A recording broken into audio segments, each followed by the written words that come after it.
তা দেখতেও অনেকটা আজব। দেখেন একবার মনে হচ্ছে যেন আসমান থেকে পানিটা আসছে। শরবতের পানিটা দেখেন পুরাটা হাত ছাড়া পা দিয়ে চাপ দিতে হয়ে গেছে। এই সেই ভুং ভাং 420 নাম্বার শরবত। আসসালামু আলাইকুম দর্শক, আজ আমি আপনাদের এমন একটা শরবতের সাথে পরিচিত করে দেবো। সেটা হচ্ছে শরবতের নামটা দিছে ভাইয়া, কি জন্য দিচ্ছেন? ভুং ভাং 420 নাম্বার। ও, ভুং ভাং 420 নাম্বার শরবত।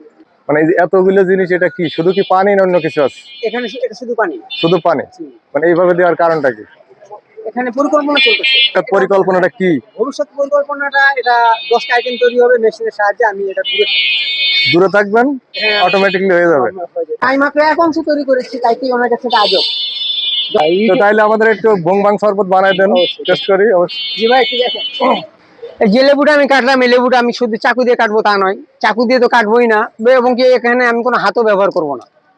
এগুলি সম্পূর্ণ মেশিন কাটবে। যে ভাই লেবুটা এখানে দিলাম, এখানে চাপ দিলাম, এই সামান্য এতটুকু জিনিস আমার পক্ষে তৈরি যদি সম্ভব। এই সেই ভুং ভাং 420 নাম্বার শরবত। এই শরবত যে একবার খায় সে আর কখনো। ভিটামিন সি না? বিসমিল্লাহ।